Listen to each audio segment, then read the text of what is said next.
Spread your legs. Clear. Let's go.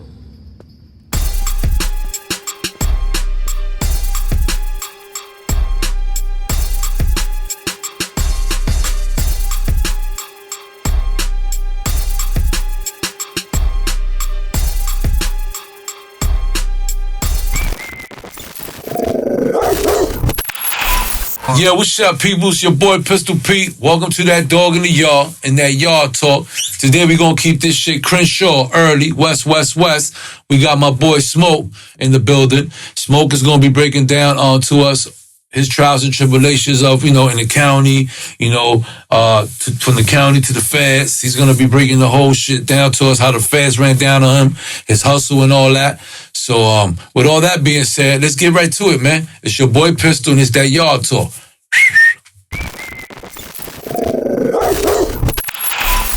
When you in that Tampa Bay area, make sure you reach out to my boy Gus Torres, man. If you want anything that has to do with real estate, man, make sure you hit him up. You get the lowest prices and the finest houses, man. Trust me when I tell you. But don't forget to mention my name. You already know that Pistol Pete will get you that early discount. And that's my brother, man, Gus Torres. You already know, out in the Tampa Bay area. Make sure you hit him up, man. Sell, buy, invest, all that. Make sure you hit him up, man, because he focused with that out there. Tampa Bay, you already know, it's your boy Pistol, man. Get at me.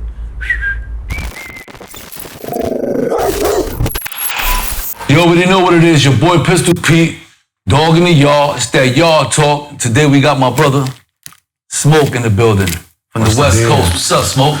Man, on some bullshit like always. Chilling, man, Happy to be here. Thanks, man. Thank you for coming, man. Appreciate you, man. Let's just get right to it.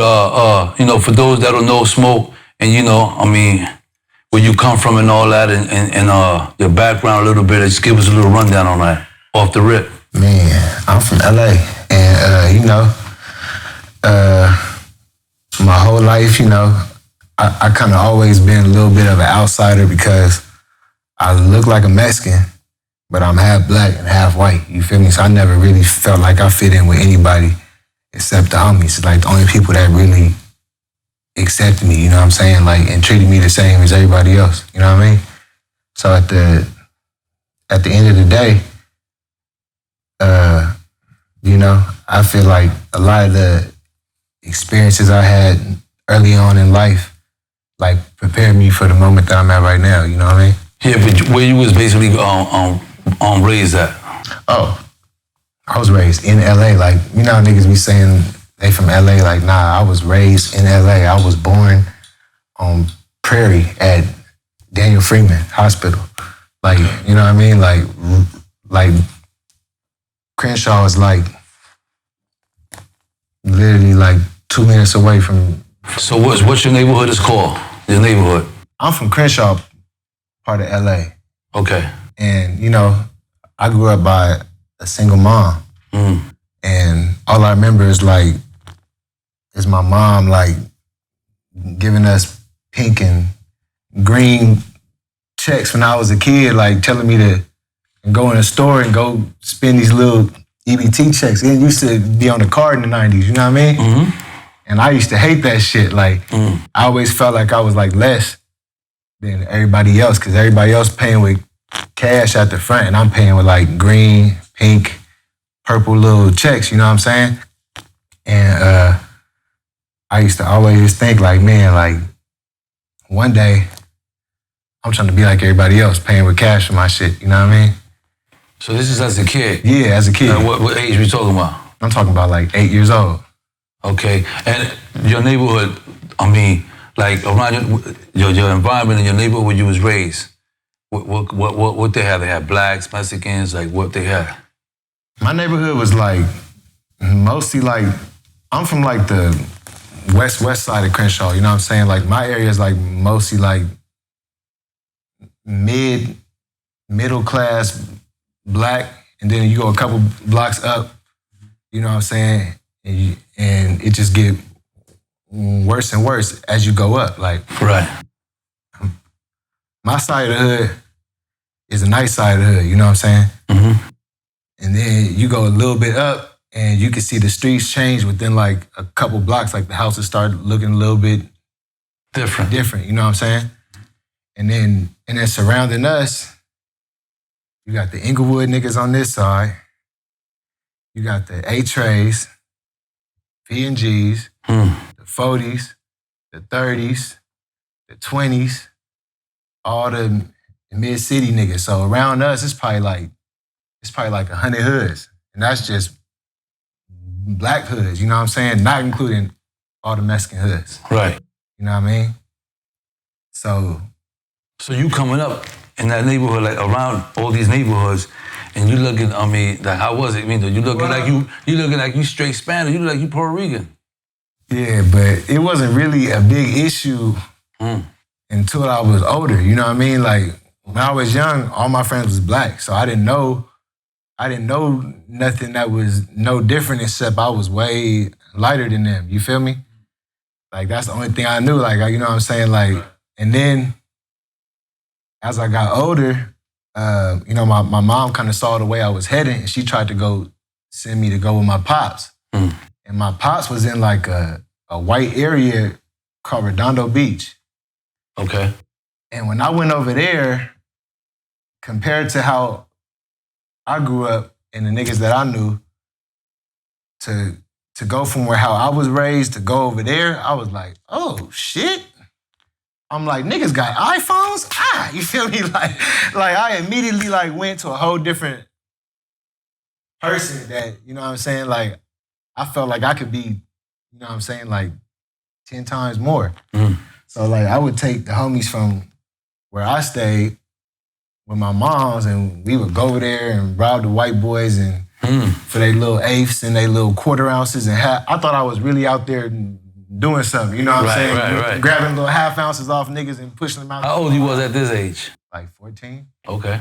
You know what I mean? And then from there, you know, I just kind of got my hands more and more in the shit, you know what I'm saying? Because I was exposed to being around my mom, and then I also had this now, so I could go get some dope from one of the homies in the hood and go take it to them and go sell it for 5 times as much, you know what I'm saying? Like, it was that easy. Like, so you was already thinking like that?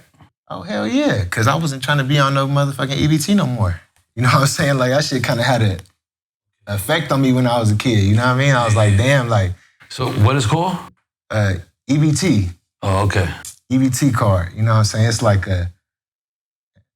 it's like the government give you like food stamps every month. Well, I think you guys would call it like food stamps, food stamps, right? Yes, yeah. We call it EBT. Oh, okay. You know, but when I was a kid, we used to have to pay with the food stamps. That shit was a whole different level of like, oh, cuz, like, damn, like, yeah. It was just different. You was ashamed. But my mom put me through that on purpose, like, as a kid, like, you know what I'm saying? Like, she put me through that on purpose, like, you know what I'm saying? Like, and it kind of like put something in me from like that point. I was always trying to get ahead, you know what I'm saying? I wanted to compete. I wanted to have J's like everybody else. Like, I was wearing Shaqs. And niggas was clowning me like, look, we got the whole all-star team. Yeah. This nigga got the J's, got the Kobe's, and look at Smoke, he got the Shaqs. Like, niggas thought I was a joke, you feel me? So I'm like, hell no, I can't be wearing those Shaqs no more. I respect the Shaq though, you know what I'm saying? Yeah. The GOATs. But Shaqs just was not it back in the day. And all that type of shit had a little chip on my shoulder, you know what I mean? So at what point you started, getting into, in trouble and, like converting your, from going, selling drugs, you get the drugs from the hood and bringing it to them and then, I remember like the first time I got really in trouble for some shit when the police was involved. I was like 15, I think. And a nigga robbed me for it. Ate the weed, and I knew where he stayed, but like he didn't rob me. Like I held it out. He's like, bro, let me see it. And he just snatched it. And he ran. And I ran around the corner. There was like 6 niggas outside the car, all with knives. I'm like, damn, over an 8th nigga. I'm like, this is crazy. So I waited. I'm like, all right, for sure. Y'all got that. They hop in the car, and I called like 2 of the homies. And one of the homies was older. He put up with his older brother, and I went to their house. And I, you know what I'm saying? I know exactly where that nigga lived. I knocked on his door. His mom opened the door. I pushed that motherfucker open. We all went inside and dragged that nigga outside and whooped that nigga ass. His mom called the cops. They pulled us over in the other nigga car. all they found on us was like some tree or something. But his mom kept saying, like, I don't want to press charges. Like, all they is boys. Because I already, his mom probably knew I was going to come back and whoop that nigga ass if she pressed charges. It was for sure going to be round 2. And it was going to be a lot worse. So I ended up getting in trouble for like tree or something like that. And I was like, damn, I didn't get in trouble for that. I'm like, damn, this ain't nothing. I got to go to community service for a little 2 hours, and I'm really only going for like 20 minutes because the nigga that run community service is lazy. He's signing off on my shit. So I'm like, hey, this ain't nothing. I could do this, you feel me? This ain't nothing. I'm like, nigga, this ain't nothing. So then I start going harder with the robberies, you know what I'm saying? And I think like this was around the point where I was about to graduate, and I barely did. And then I thought I was a hooper, so I went to Santa Barbara to go play basketball. I quickly realized I was not a hooper. You feel me? Like the level of hoops that I thought I was playing and the level that these niggas was playing in college was two completely different.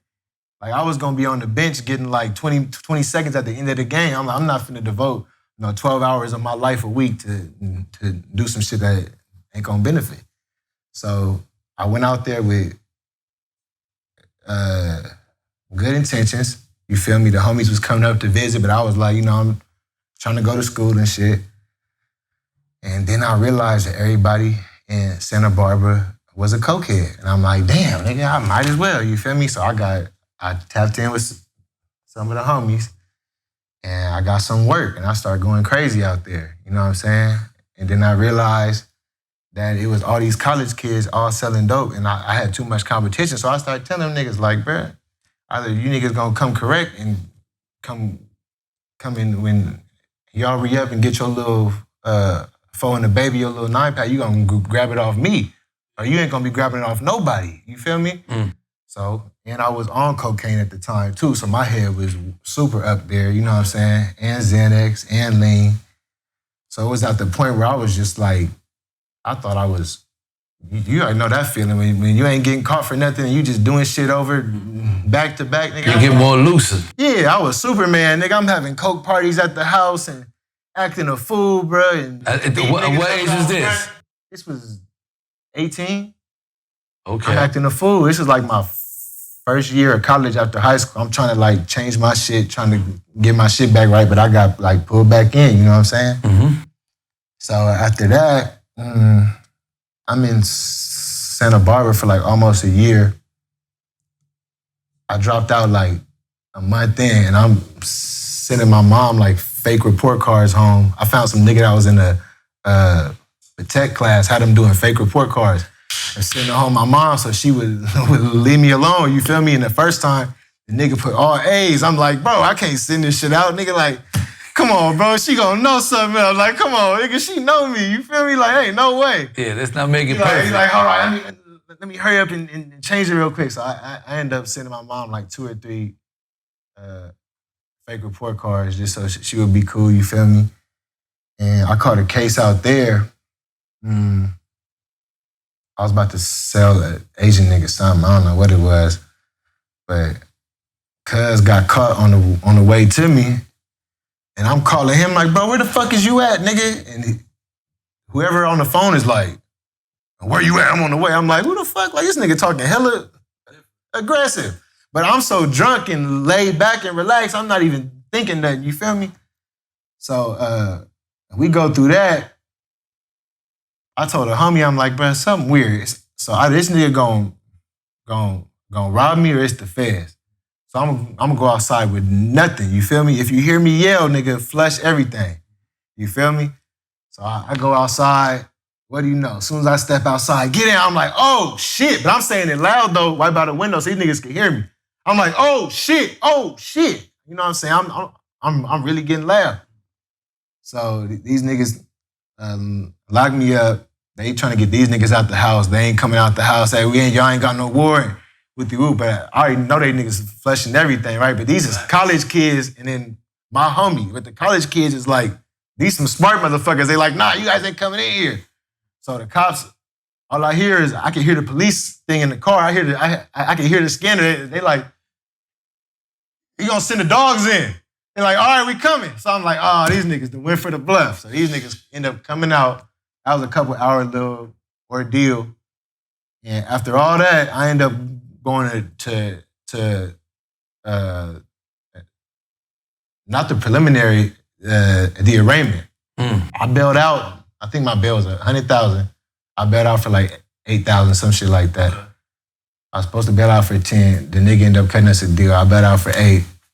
I went to the arraignment and they was a DA reject because I never did nothing. I never sold a nigga nothing. I never robbed a nigga. I never did nothing. You feel me? You just stepped out. That's it. DA reject.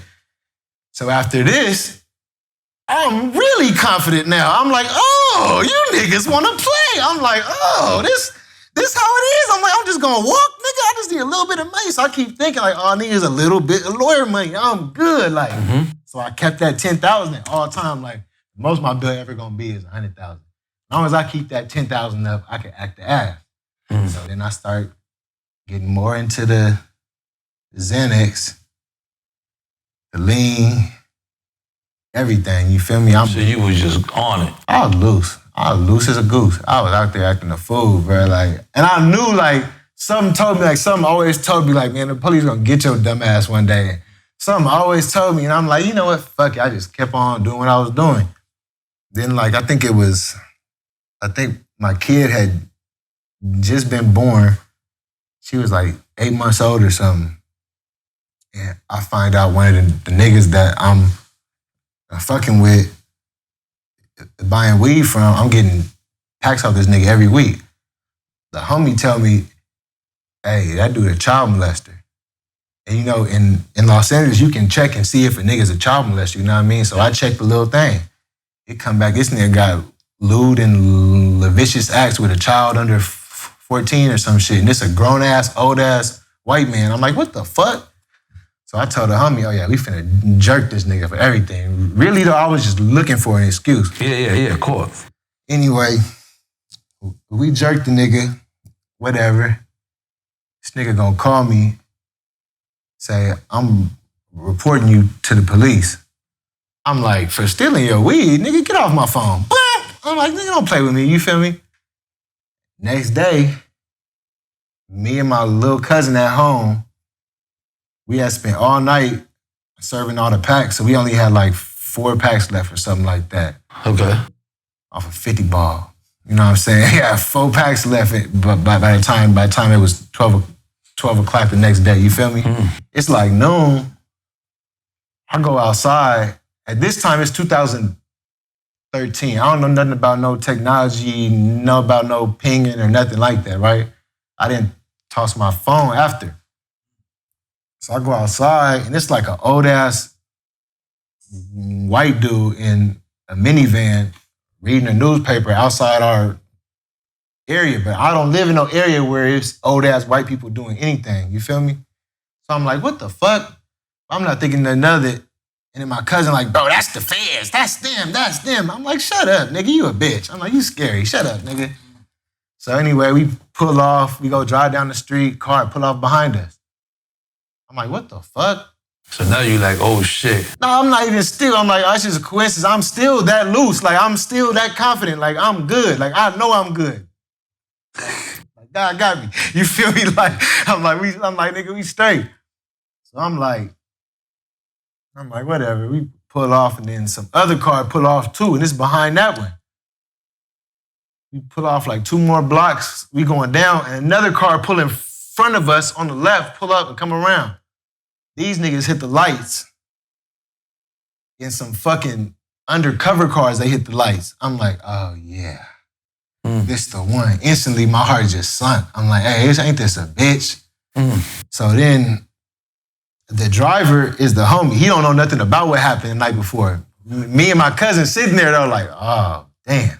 He don't know nothing. He like, maybe it's just my lights or something. I'm like, nigga, shut up. We going down. You don't see what's going on here? This shit too extra. Yeah, it's extra out. So I'm like, this is extra out, bro. They already know what they coming for. So I end up getting arrested. They try to talk. I'm like, you know, I tell them straight up, I ain't talking to nobody. My lawyer, straight the fuck up. I ain't talking to nobody.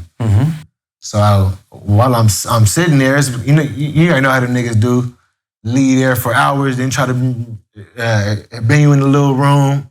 All right, I'm sitting here, but act like I'm asleep. You come in here, I sign a paper. I don't want nothing to do with nothing, nigga. I ain't talking to nobody, none of that. Boom. Put me back. But this time I'm starting to get anxious. Like, you niggas ain't gave me no charges or nothing yet. I'm like, bro, what am I in here for? He like, you gonna find out. Now my cousin just sitting there like this the whole time. Like, he not really like, he like a finesse nigga. Let's put it like that. He not really the same type of human as me, you know what I'm saying? So he in like a fucked up position already. This goes against his whole nature, everything, right? He like, bro, what you think gonna happen? I'm like, bro, just chill. So they come in like, it's about to be like midnight the same day. We was arrested like noon, a little bit after noon. They finally come in. He like, yeah, you charged with attempted murder and armed robbery. I started laughing. I think it's a joke. I'm laughing like, I'm like, all right, nigga, whatever. I'm like, bro, like for real though, like nigga, like for real though, what you mean? Yeah. Attempted murder, armed robbery. Boy, my fucking heart dropped through my ass. Like the same time I felt my heart drop through my ass. I could feel it right then, like, damn, like, I'm like, damn, this is fucked up. And I'm looking at my cousin. Cuz looked like Bambi or something. Like, he just stuck. I'm like, this nigga, oh, God. I'm like, bro. Fuck, man, damn. That's on my mama, bro. We went to, I think we got arrested on a Saturday morning or something. So we had to wait until a Monday to go to court. So we had to sit there for 2 days. The whole weekend. My lawyer coming. You know what I'm saying? My lawyer coming, his lawyer coming, like, no, it's for real. Like, y'all got charged with attempted murder, armed robbery. It's dead serious. Like, nigga, it's for real. It's really going down. My cousin on the phone with his family, like, put up your house. I'm like, nigga, it's not going down like that, bro. We about to sit, nigga. When I seen that bail was 1.5 million, bruh, I knew it. I'm like, we finna be in this motherfucker for a cool ass minute sitting here, because I don't know nobody that got it like that. You know what I'm saying? So we get transferred from there to Twin Towers. That's when they book you in with all the homeless niggas and shit. What was the Twin Towers out here? Like, what is the county or something? The Twin Towers is the first place you go to when you go to the county, before you go to either Supermax, Wayside, wherever the South, whether you gonna go, wherever the fuck you gonna go, you feel me?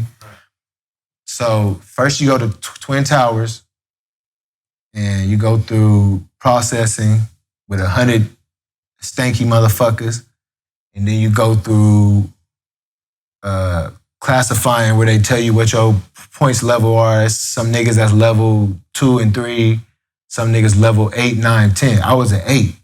You know what I mean? Off the jump, which I couldn't figure out for the life of me. You know what I'm saying? But 8th is the, what's the 8 is like? 8 is almost, 8 is 8, and then it's 9 and 10. Nigga, it's only 2 levels higher. Fuck you, nigga. So you was 9 and 10 ain't playing, nigga. But I think 8 or 9 is the highest you can be without having to be all by yourself. Okay. I think 10, you like a crazy nigga, like trying to. You crazy. Yeah. You out of there like you trying to kill every guard that walked by you. Like a 10. Okay. Then like a 9 is like, I think you were a 7 or an 8, and then you had trouble and they raised you up to a 9. Okay. Some shit like that. But an 8 is like, it's pretty high. It means you got like a violent crime or like a long record, something like that. Okay. So they classify me, send me to Wayside, and I end up in a dorm with a whole bunch of the homies. So I got lucky. But for me, when I'm going through, they thinking I'm from like 18th Street or fucking the MS or something. Right. So if you don't like know me from the street, you gonna assume that. You know what I'm saying? Off the rip. Off the rip. You gonna assume that until you hear me talk or something like that, or you you know what I'm saying, peep the scene first. You know what I'm saying? You gonna immediately think that I'm an essay off the dribble. You know what I'm saying? So except for the animosity from from the Mexicans, when I first get in jail, I always end up being cool with them. But at first, it's always a little like, what the fuck? Like, is this nigga a Mexican trying to ride with the blacks, or is he like really this? You know so you was getting that off the rip soon as you got? Hell yeah, but I happened to get lucky in the first dorm that I walk into. My uncle there, my homeboy there, my childhood homeboy there, like my little, you know what I'm saying? Like it's different. Now I didn't see niggas go to the county and think they go into one of their homies' dorms because niggas is chunking up ends like, oh yeah, bro, over here. And they all like, I'm trying to go over there, I'm trying to go to that dorm. And guess what? Them niggas is not the homies in there. They be like, oh yeah, blood, you got 8 fades in the back, you got Trick, yeah, you up in here, roll your mattress up, woody woo. It's just like that. Okay. You know what I'm saying? Like,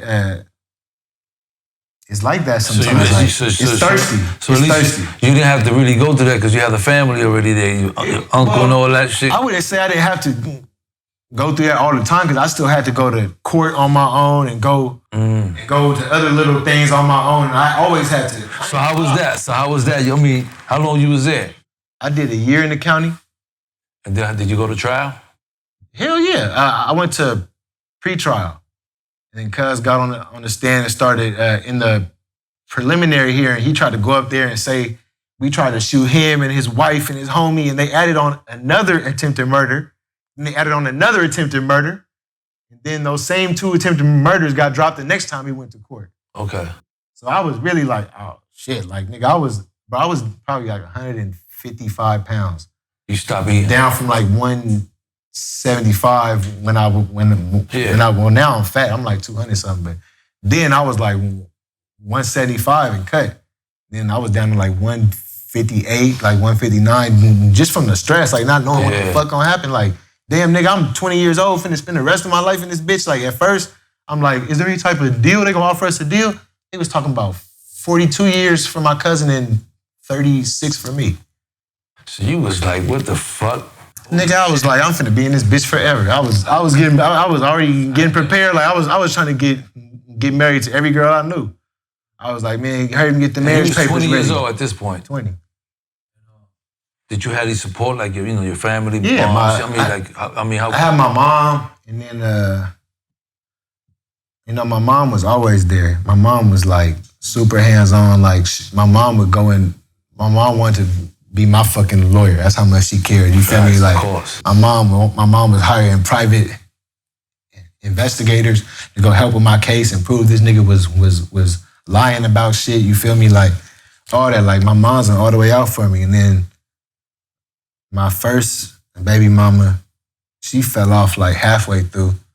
And then my homegirl, who was not fucking with me at all when I was on the street, you know what I'm saying? Me and her ended up being like this. You know what I'm saying? And like, so you had somebody visit? Yeah, I was on the street. Nigga, I had it then. You know what I'm saying? I was hitting licks. It was all free money. So I was flashy, extra out and all that. And she would not fuck with me at all. You know what I'm saying? Like, that was not the vibe that she wanted. You feel me? Mm-hmm. So when I came to jail, I started talking to her. Now it's like 6 years later after that, me and her got kids on the way, all that shit. You know what I'm saying? I've been with the same chick ever since then. Okay. Hell yeah. So doing being in on the county and all that, did you get into altercations and stuff like that? What? Let's talk about the drama and the shit that you went through. I done squabble niggas over a honey bun. I done squabble niggas over a song lyrics, over the lyrics to a song. We was arguing who had the right lyrics to the song. I don't even remember what song it was. That's how retarded that shit. So this whole time you've been a rapper, you always rapped your whole, since what age you started rapping? I really started taking it serious when I came home from jail. Like before that, I would try to rap like a little bit, but I never like really thought I could be a rapper till I came home from jail. Okay. You know what I mean? All right. So you used to you got in trouble what, for honey bun? What you said? I remember I came back from court. I remember I had came back from court and I thought my attempt was gonna get dropped and I could bail out. The nigga got caught lying, saying I tried to pop his wife and his homie and all this other shit. Like, whatever, nigga, shut the fuck up. Anyway, cuz got caught lying. So I'm thinking I'm finna come home. Like the next time I end up going to court, they're gonna drop the attempt and I could at least bail out on an armed robbery for 100 bands. You feel me? I'm like, I'm at least gonna drop the attempt and I'll be straight. I could fight this shit for 2.5 years from the street. I'll be good. You feel me? They didn't drop the motherfucker. So I came back. I was already hot. So I go on my bed, under my bed, and my honey bun gone. I'm ready to eat this motherfucker. I'm thinking about it the whole time on the bus coming back from court. Like, nigga, as soon as I get back, this honey bun finna get heated up in the hot water and knocked back. You feel me? On God, it's finna get knocked back with a cold soda. You know what I'm saying? I'm finna go get a soda. It's finna be on and cracking. Nigga, I get back. I'm like, honey bun. I'm like, what the fuck? The homie was like, oh yeah, I ate your shit. But I'm gonna get you one back as soon as the store come around. I said, hell no, nigga. I need the honey bun now. Cause I already knew. I'm like, niggas looking at me like I'm light-skinned, pretty boy, whoopie-woo, all that. Nah, nigga, we not going for none of that shit. So I told cuz, you got 10 minutes to give me a honey bun or we gonna squabble. And this nigga like, your size, like 6'4". I'm like, damn, this nigga finna whip my ass over this honey bun, but I got to, you feel me? Like, I got to though, this is it, I got to. I don't got no other choice, this is it, right here. It's honey bun, this nigga, the NBA championship trophy, this shit's serious, nigga. I'm going out like Brian on hood, I'm dead serious. So cuz is just sitting on the bun. I'm like, so what's up, nigga? You ain't gonna go grab my honey bun, what's good? He said, nigga, fuck your honey bun. I said, fuck it, squabble up then. Nigga, I'm like, damn, bro, this about to be some bullshit. I'm finna prove my point, though. Me and him starts squabbling, you feel me? We just walking around each other a little bit. We both just walking around. Cuz rushed me and tried to grab me and push me up against the wall and try to, like, manhandle me. So when he grabbed me, both his hands is down. So I'm like, wow. I start getting off on cuz, yanking. I'm talking about the Pice is like, from the side, you know what I'm saying? The Pice is like, nigga, this nigga getting close. I'm fucking this nigga up. That's on my soul. He just slipped up. On my soul, nigga, on my grandpa grave. I beat the fuck out this nigga. And the homies know, nigga. Ask the homies, bro. There's a bunch of homies in the dorm that day. Okay. Neighborhood. The homies know. That story was legendary. That shit was all around the county. Fuck this nigga up. I'm talking about cut here, all leaking. And the lips is leaking. And the nigga got big ass Jay-Z lips too. And I bust them motherfuckers. On God. I'm not gonna say the nigga name, but it was a big ass nigga. You feel me? I'm talking about big. Okay. Fuck cuz over. And that shit. He was on it. So what happened though? You went to the box for that? What? The nigga after the fight, the homies pull us apart and cuz like, hey, don't go to sleep tonight. Don't go to sleep tonight, nigga. Woo-woo. I'm like, shut the fuck up. Nigga, you ain't finna do nothing. But I'm really like, oh shit, this nigga might try to poke me up in my sleep. And he just so embarrassed. He got beat up at count time when everybody quiet. You know that's different. When everybody quiet and the whole dorm, all attention on you. I was in a dorm with like 80 motherfuckers. So the whole attention just on us squabbling. You feel me? At that point, this nigga has the dorm. He's the rep. You feel me? Okay. But he the homie though. He from the same car as me, but not from the same hood. You feel me? So we end up squabbling. But man, bullshit you not. This nigga saw his pops for like the first time in 10 years the next day at visiting. And he seen his pops looking fucked up, nigga. Like somebody just fucked that nigga over with a tractor trailer, just drove over his face. The nigga seen his pops for like the first time in 10 years at visiting like the next day. And he came back hot. Like, I ain't gonna lie, like the first night the homie Snoopy Blue was like, bro, I'm gonna stay up tonight to make sure this nigga don't try nothing on you while you sleep.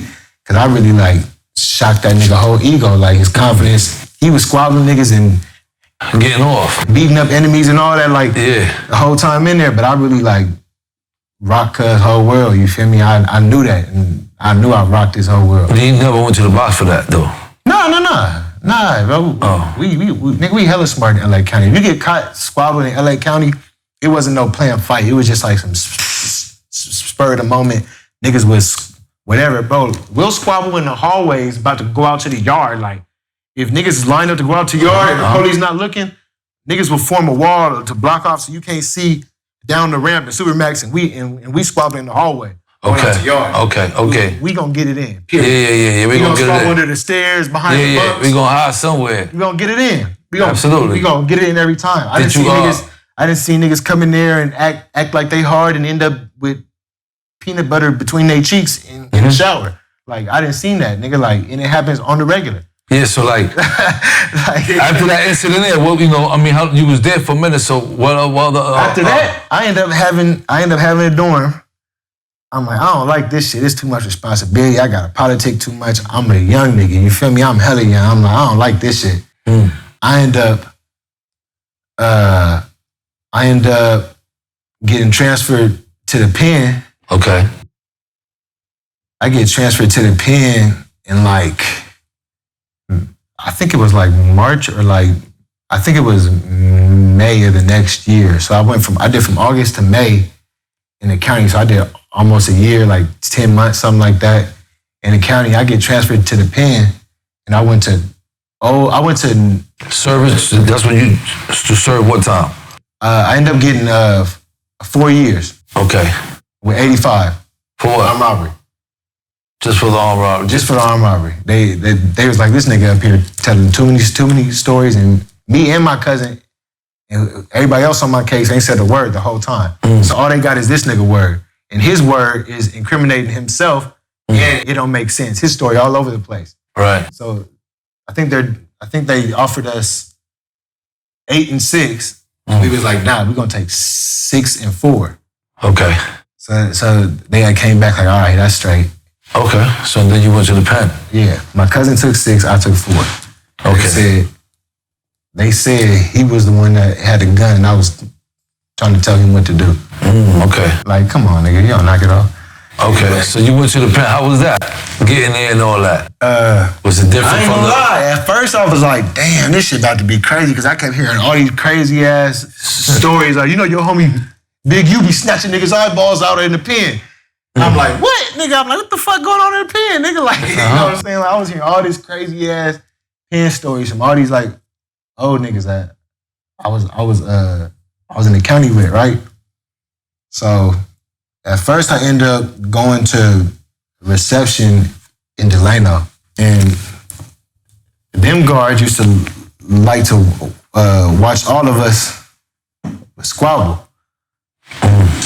Them guards was to the point where if a nigga had an issue, all you had to do was go like this, you go right to the back, and it's talking about it's 8 on 8, 1 by 1 though.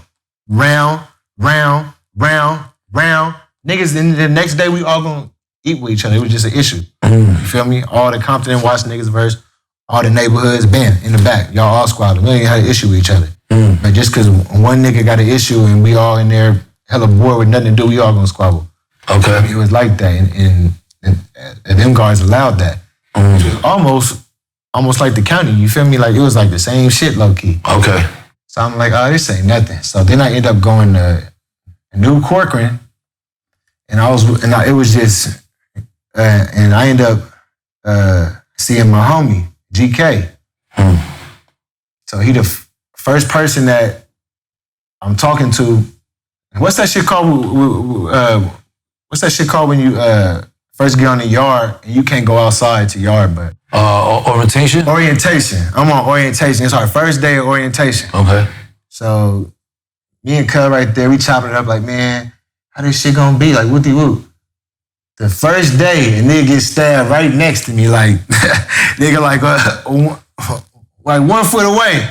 On hood, like the first day, like the niggas get poked up and the whole yard get laid down. I'm like, oh shit, this gonna be every day, nigga, like this? You feel me? Like, this shit is cracking, like, oh, whoa. This shit is going on. That was the first day, you feel me? So after that, I kind of had to like sit back for a little bit. Like, after I watched that on the first day, that kind of made me like reassess the whole situation. I was like, this is not the county. Like, let me slow my fucking roll. It's a whole different game, you feel me? Because I was expecting to come in there on the same type of energy, you know what I'm saying? And I was humbled, like, immediately. I'm like, oh, that's what's gonna happen in this motherfucker for sure. Yeah. Let me just relax a little bit. Let me relax a little bit, on God, so. Yeah, that's crazy. So how long you was? I mean, what other incidents you experienced in there? I mean, oh man, after that, I mean, that's where you spend your whole time at, or you won't? No. After that, I got off orientation, and I start trying to go hoop. You feel me? I'm out there playing basketball, and I guess niggas think every time I come in the lane, they just gonna hit me. You feel me? Show me something. So I had my first squabble in the pen probably like a month after I got there. Wait, instantly. Beat the shit out of a nigga from Bakersfield. Whoop cuz ass. That shit was all over the yard. Whoopty whoop. I got big-headed again. It was a nigga named M-Rock from Brims that had a phone. And me and the homie had smoked. I had smoked with these two little blood niggas right before the count time.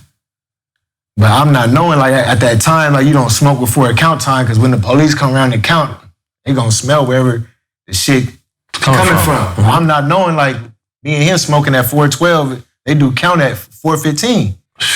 So we smoke.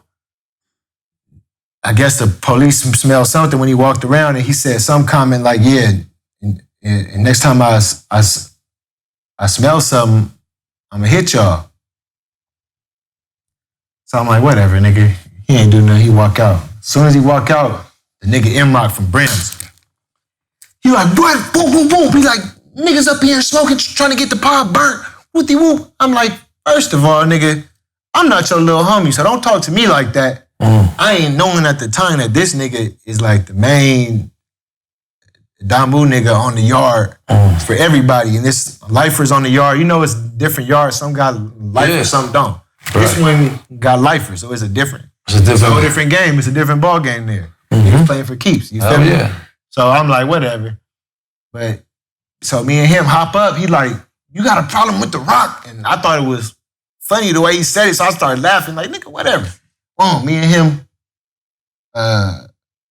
him walk all the way down the tier. It's like a Indian dude washing his clothes in the bathroom. He see us coming in there tripping, talking crazy, whoopty whoop. He knock over his clothes on the way out, and all the soap and water get all over the floor. You know what I'm saying? All the soap and water, all over the floor. So me and him squabbling. Whoop, whoop, whoop, whoop. I slip, and I fall between the toilets in the bathroom, and it ripped my fucking my shoulder out the whole socket. Like, nigga, my shit dangling loose out the socket. Wow. Because it's still hitting. I'm like, oh shit. Like, I'm between the toilets, like, oh shit. The homie from East Coast ended up pulling cuz off. He like, oh yeah, he's straight. I'm like, what up though? I hop up, nigga, my shit. I can't even move my shit. I'm like, what up? They like, nah, you good. I'm like, what up though? Yeah, you feel me? I'm like, whatever, nigga, I'm not finna back down nothing. Then I realized I can't feel nothing. So my bone was like out my shit.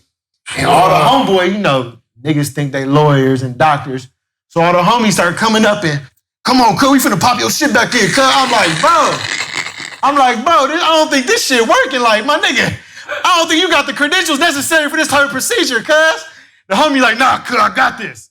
Now look, the homie got one eye that falls out when we smoke weed and be looking for it on the floor. No way. The nigga's 6'5" and 350 pounds trying to pull my shit. The homie from the hood. The other homie from 40s, Menace, some niggas call him explosive.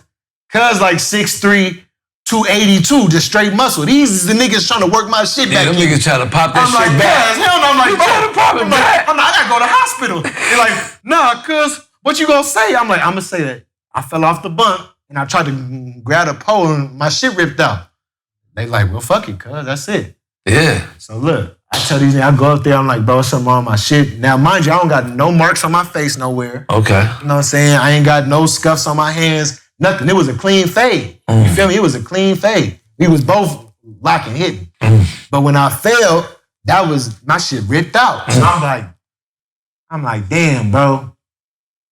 He's like, niggas about to have you go to the hospital. I'm all right, we go to the hospital. But like, there's like a hospital in the prison, you know what I'm saying? Yeah, there's that one, then they got the one outside, but it's still in the prison. You know what I'm saying? They got like 2 different hospitals there.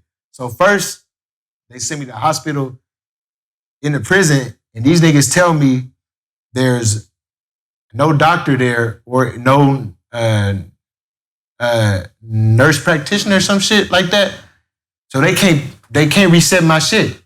They give me 2 Advil and send me back to the yard overnight. Send me back to the yard. The only nigga waiting up on me out of all my homeboys wasn't my homeboys, wasn't them. It was the little blood nigga that I smoked with in the bathroom. And that's what taught me, like, when I first got there, I'm like, oh, it ain't about, like, exactly, like, you know what I'm saying? Like in jail, it's different. Like, you know what I'm saying? That shit kind of taught me to look at things differently. Look at niggas past, where they from and all that. Because that nigga stayed up all night with me. My shit was fucked up. Chopping it up, laughing and shit. Yeah. You know what I'm saying? We like, damn, this shit fucked up, bro. But I'm like, ugh.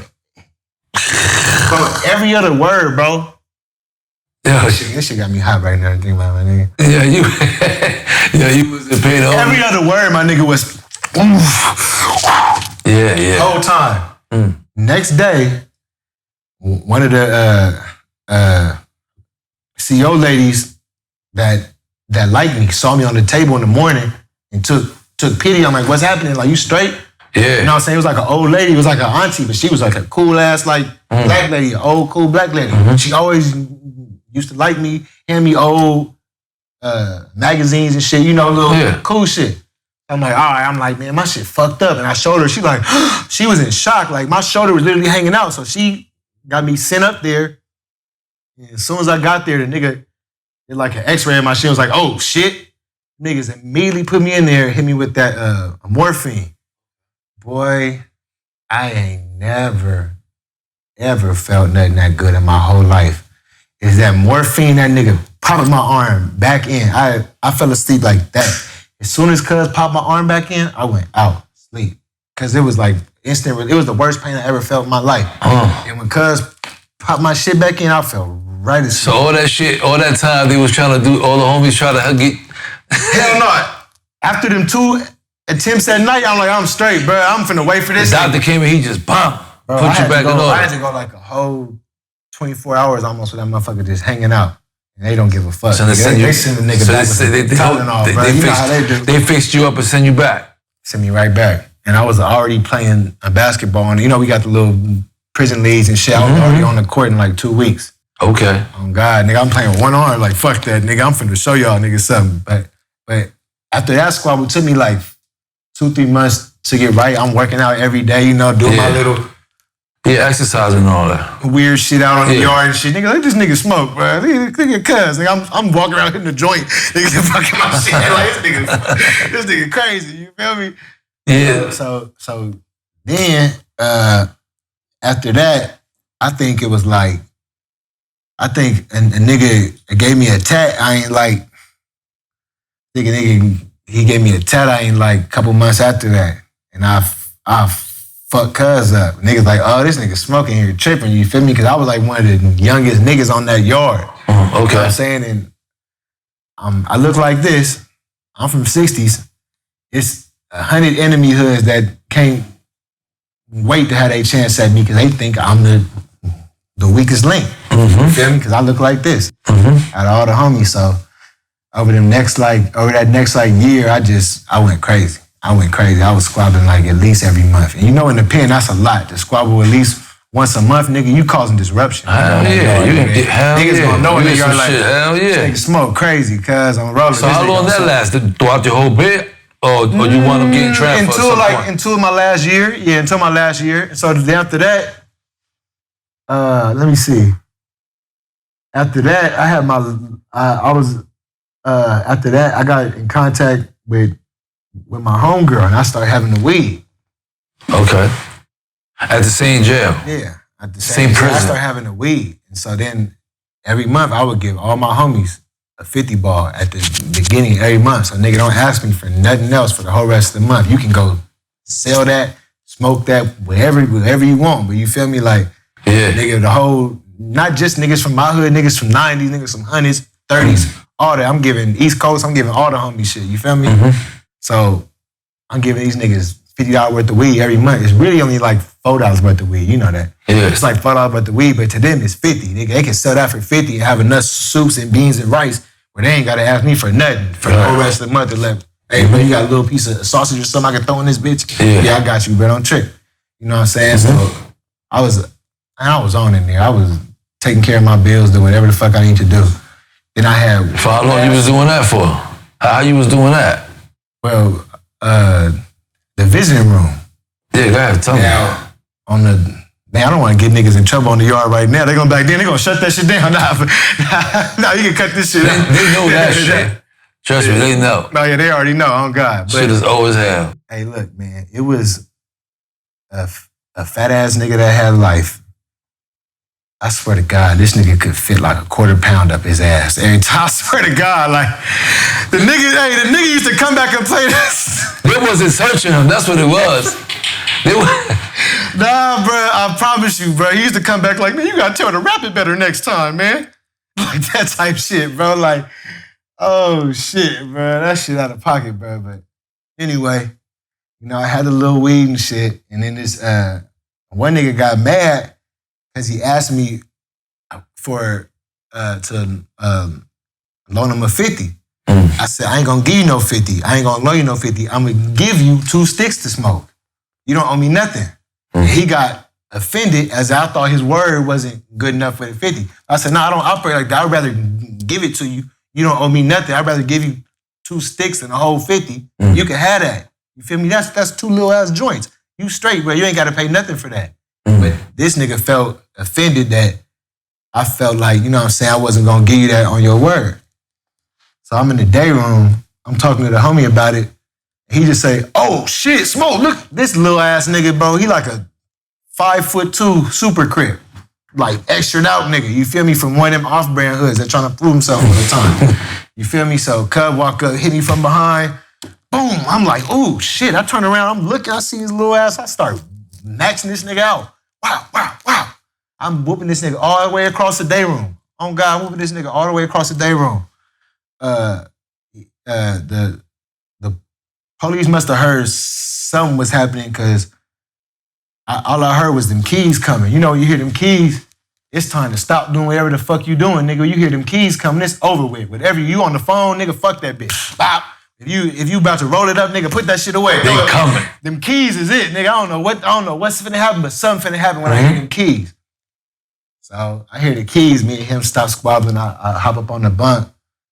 Police walking by, looking at everybody, but I'm a cool nigga, you feel me? I don't be giving nobody issues, trying to look for no issue or nothing.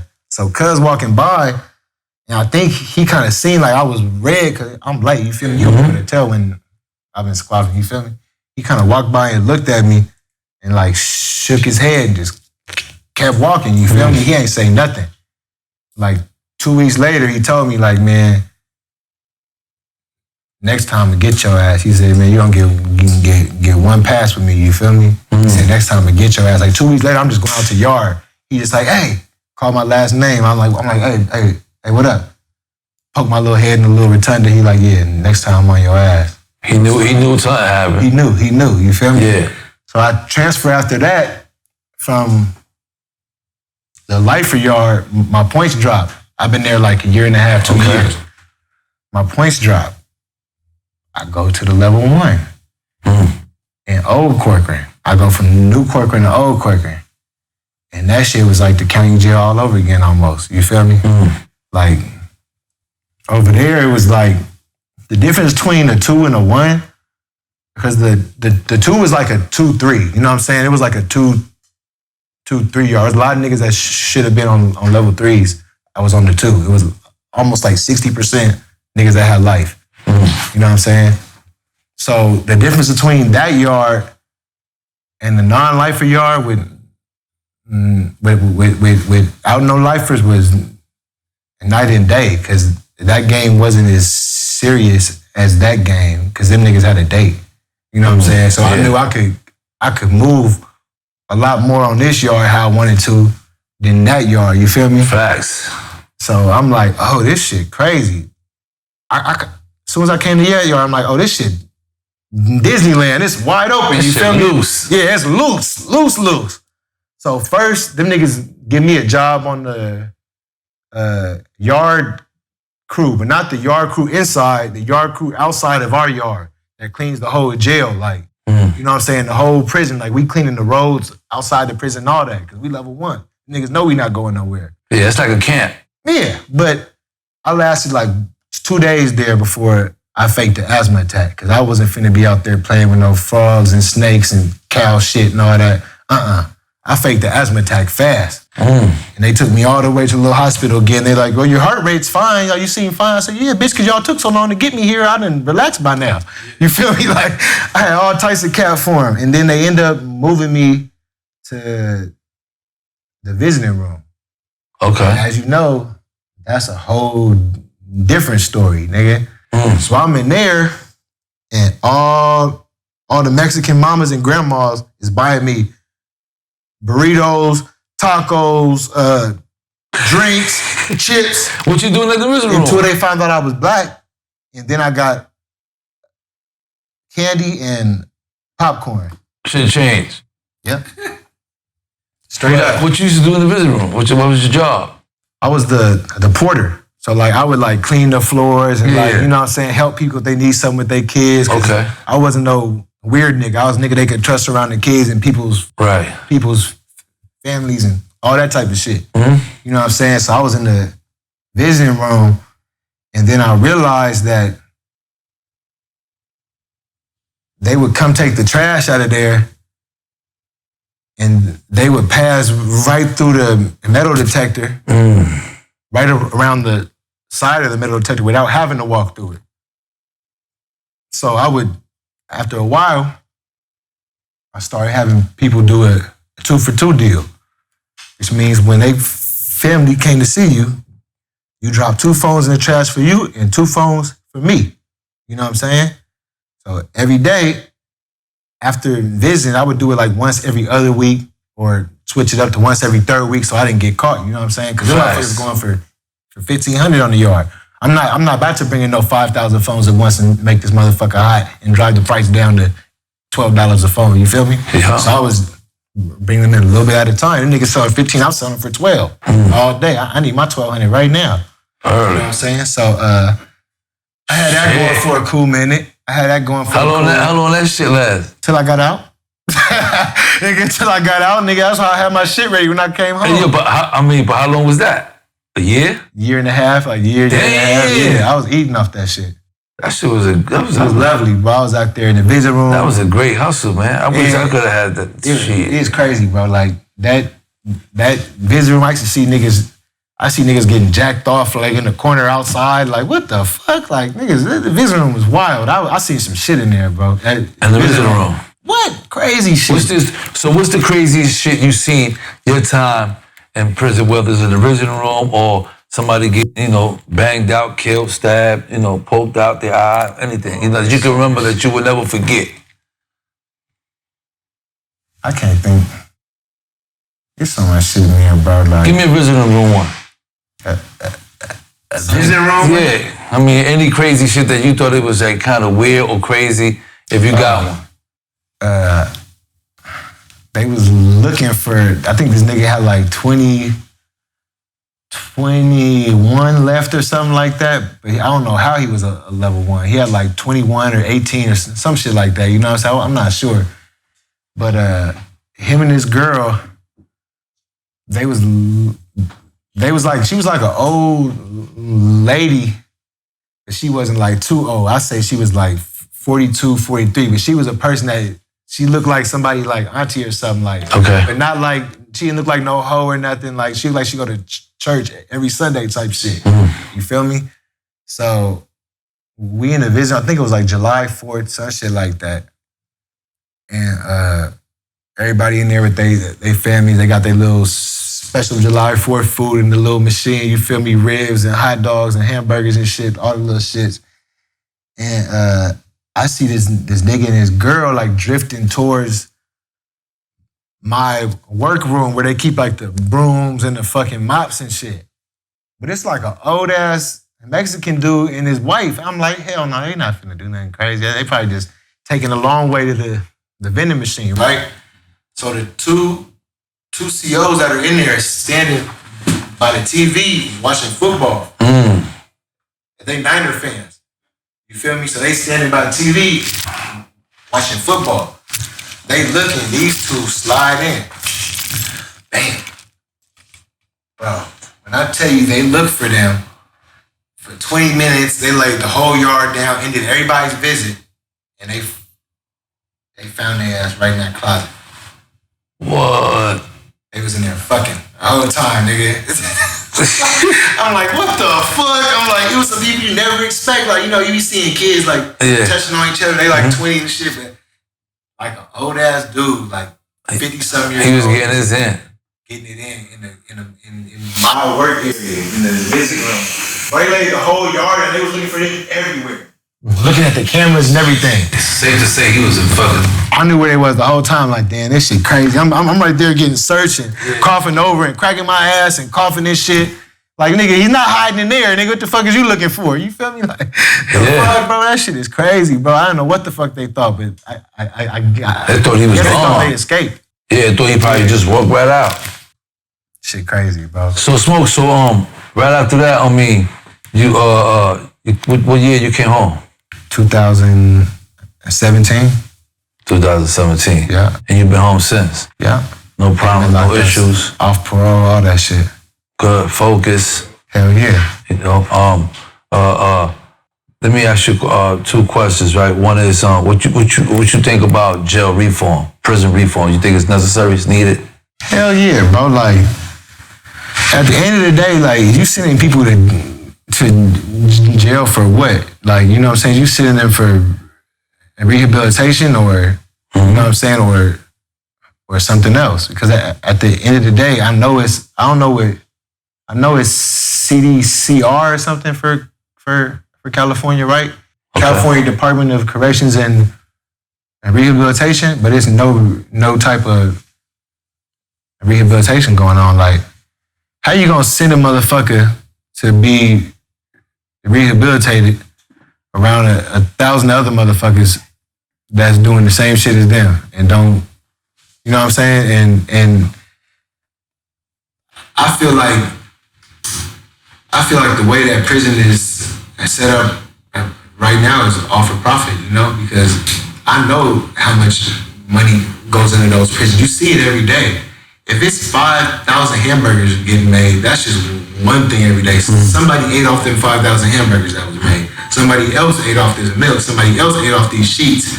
Somebody else is eating off the construction and the maintenance that it takes to keep these motherfuckers. It's contracts with all these companies, you know what I'm saying? And it's big business, honestly. When you really look at it, it's a whole industry. And if less people are incarcerated or for shorter periods of time, that's a lot of rich motherfuckers' pockets that's all gonna take a hit. You know what I'm saying? So it's needed. I feel like it is needed because prison can't be for profit. You know what I'm saying? It can't be for profit. It don't work because prison and profit equals corruption pretty much for the most part. Like even me, I done been caught with a phone in jail that they knew was mine. You feel me? I got caught with a phone under my bed when I went to yard.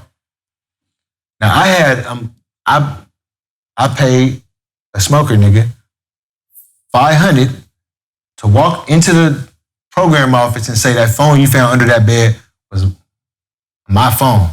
You know what I'm saying? His. They was his. And you know what they told him? Too bad, we already charged somebody else with it. I had to file a 602, which is a whole appeal. I filed an appeal 3 times in order to get them that time back. You know what I'm saying? That they took from me. But the way I look at it, the prison wasn't trying to help me go home. I was supposed to been home already. The 90 days was holding me up. You feel me? Okay. them niggas wanted to keep me there for as long as possible until they seen that I was an issue and that I was somewhat a threat, but educated. You know what I mean? Okay. And I think the highest threat to them is education. The highest threat to them is education.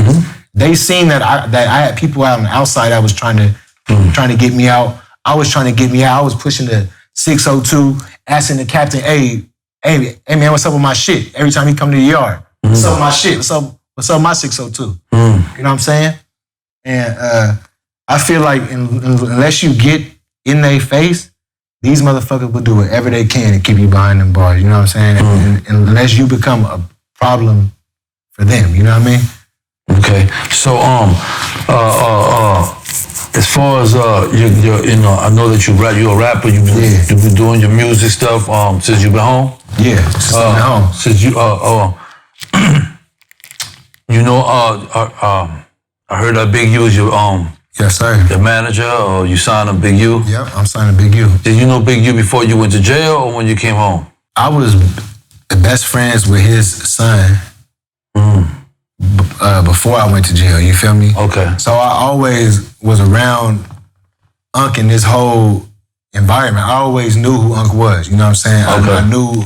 I knew the powers that Big U had before I actually saw him for myself. Okay. You know what I'm saying? And when I came home, you know, I started doing my own thing. And Unc really wasn't trying to fuck with me when I came home because he thought I was still on that bullshit, you know what I'm saying? And the way that he saw me is he didn't want to be really promoting that image, and the type of energy that I had at the time was off, you know what I'm saying? And believe it or not, like Unc has been one of the best influences on my life as far as like being a man and maturity and handling your responsibilities before anything and putting your family first and like work ethic. I learned an infinite amount from that man. You know what I'm saying? Like, and I feel like without him, I would have taken some of the same routes I was taking before I went to jail.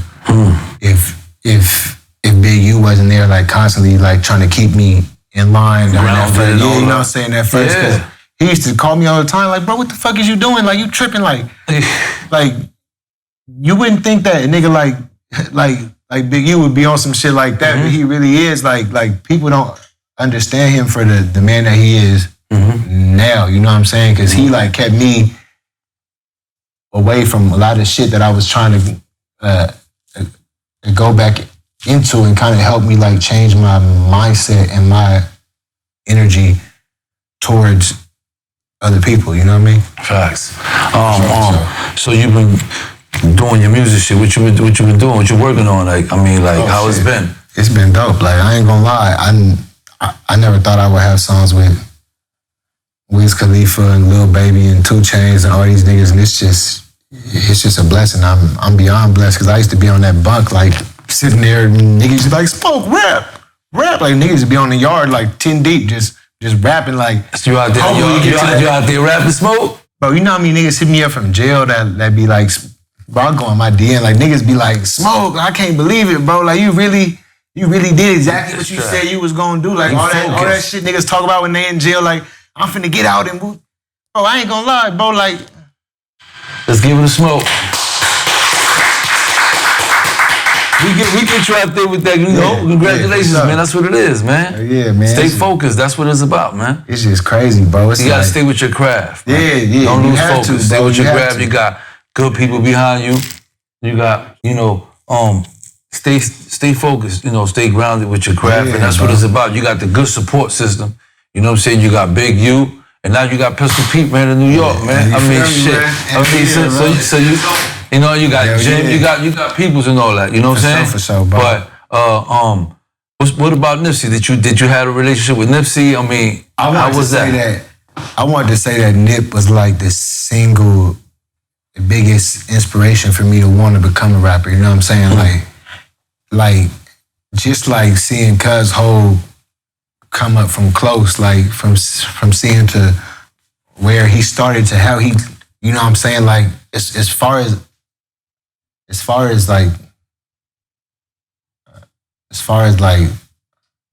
Los Angeles, I think Nip is a lot of our role model, mentor, not just niggas from the hood like me, but niggas from enemy hoods look up to Nip and show him a whole different respect than anybody. You know what I mean? Like Nip is an icon and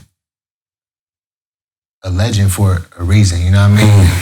I have to say, like, I used to try to, if you listen like my old shit, I try hard to sound like Nip or something like that. You know what I'm saying? Like I tried that, bro, because that's who I wanted to be. You know what I'm saying? It took me a while to really find myself as an artist because I wanted to be like Nip. You know what I'm saying? Like I signed to Big U because I wanted to be like Nip. You know what I'm saying? And for him, like me and him slowly got closer over the years. You know what I'm saying? To the point where Cuz was about to do songs with me and Five, you know, because he saw our hustle and like he seen like, oh, these niggas ain't just some little niggas from the hood that's putting out songs, like, because you know everybody trying to rap. Of course, Nip can't do a song with everybody in the hood. You know what I mean? Like he just can't. I don't like the '60s got 100 niggas all trying to rap. You know what I'm saying? And so. And we never asked him for, hey, bro, can you do a song with us? Can you do this? Because we felt like he would let us know when it was time, you know what I mean? And then right before he died, we saw him in Atlanta, and we had just put out our song with, who was it? With 2 Chainz. Okay. And he told us, like, bro, I heard that song, like, bro, that shit is hard. Like, y'all really, like, on some music shit, like, you know what I'm saying? Y'all on some music shit, trying to make real music. And then we chopped it up that day. You know what I'm saying? We had a whole bunch of plans, like, man, as soon as we get back, bro, let's get something in. But you know how it be like, he be so busy, you can't really be like, hey, bro, I'm finna, like, nah, you feel me? Like, I didn't feel comfortable like that. And then we saw him at Grammy weekend. We seen Nip like the last time, and like I just seen Cuz like a success, like glowing. You know what I'm saying? Soon as we walked in the room, he was with Lauren at the little table up there. But Cuz was like standing on the seat, just, you know what I'm saying, just being him, and everybody else was all sitting down, but Cuz was standing there. And as soon as he seen us, we walked in with Jim Jones actually. We walked in with him, so he seen Jim, he said what's up to Jim and all that, and we walked in after Jim. He seen me, he like, I know he didn't expect to see his like little homies at no Grammy party with Jim Jones. You feel me? Like, I know he ain't expect to see his little homies at no Grammy party with Jim Jones. So just seeing that look like on his face, like, oh shit, like look at y'all, like, you feel me? Like, you know what I'm saying? Like, it was just like it was cool. Yeah, bro. It was like it was just a whole different feeling to see that he was like, to see him like, and look at us like that, you know what I'm saying? We just chopped it up real quick, but I could feel like the energy, like he was, like, even though it was a Grammy party, he was nominated for Grammy, he was still happy to see us on and coming in there looking fly, chained up and all the shits, you know what I'm saying? And like a month or so after that, is when Cuz died. Like a month after that, and you could just feel the energy and like the whole city like shut down. Like everything. I'd never been through no shit like that in a city. Like it was crazier when Nip died than when Kobe died. Like that's how big it was to LA, like for us, you know what I mean? And it was big when Kobe died. I cried when Kobe died, you feel me? Like, but it was bigger than that to us. You know what I mean? Like facts. Like Kobe was Kobe. You represent the hood. But Nip was right here. You could touch Nip. Hell you could put your arm around Nip. You could smoke a blunt with Nip. You feel me? And I know Nip since he was a kid too. that nigga was. He was Me and Nipsey, we in the movie together. You know, Steve put me out here. Every time I come, Stevie put me to work. Put me. I know. I try and all that. Yeah. With Nipsey, rest in peace. You know. Hell yeah. Yeah, Smoke, man. You know, it was a pleasure having you, man. Yes, sir, man. I love being here. I'm just gonna ask you one more thing, right? What you think about shows like this? You know, like this platform here. You know, is for the youth. You think it's important? I feel like that you gotta not only for the youth, for those that the information. Like, period. I feel like people gotta understand. Like, I feel like people gotta understand. Prison ain't just a whole bunch of, you know what I'm saying, like, and dumbass niggas all, you know what I'm saying? This motherfucker's a real talent and intelligence, and you know what I'm saying? You can't just classify the whole prison population as washouts or people that never gonna amount to nothing. Because look at you, look at me, look at him, look at Wallow. Man, look at this nigga, Wallow.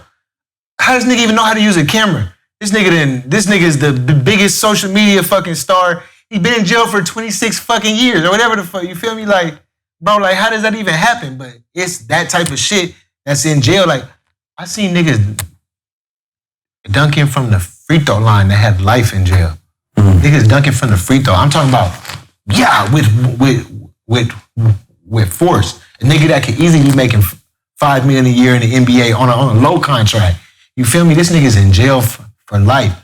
You know what I'm saying? Like, and I think that people should also realize that shit ain't all fine and dandy. Like, you know what I'm saying? Like, at the end of the day, bro, if you're not ready to be at war at any time, within 2 seconds, if your mindset is not in that frame, then you got no business being in jail. You feel me? Like, and at the end of the day, I hate it because I seen so many niggas coming through there that didn't have the heart to be in there. You know what I'm saying? I tried to do my part to help out certain niggas so they wouldn't get bullied along the way, or, you know what I'm saying, or fucked up or any of that. But honestly, people are not cut the fuck out for that. Like, niggas not cut out for that, bro. Like, so basically, if you're not cut out for it, don't get caught, man. You're not bad, right? For real, bro. Like, that shit ain't all that, bro. Like, it sound cool and all that to act crazy with the guns on IG and act but man, you gotta. I'm telling y'all, bro. It ain't what y'all think it is. For sure, it's not. It ain't. You know what I'm saying? Okay. For sure. Well, you know, that's it, man. I appreciate you coming. Yes, it was all fucking love. You already know. Yes, sir. And you already know it's Dog in the Yard. It's that yard talk with my boy Smoke. You already know. Neighborhood.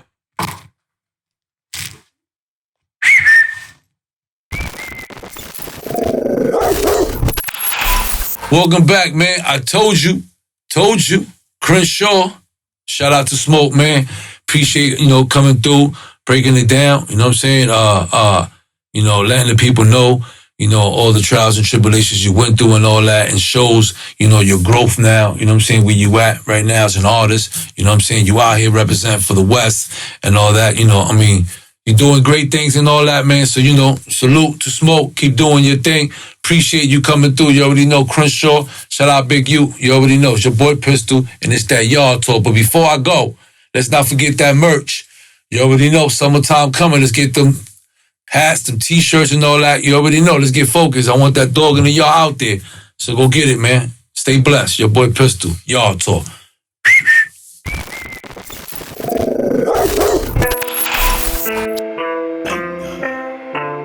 Splash. 1, 2. This is a step. This is how gangsters do it. Splash. Step. 1, 2.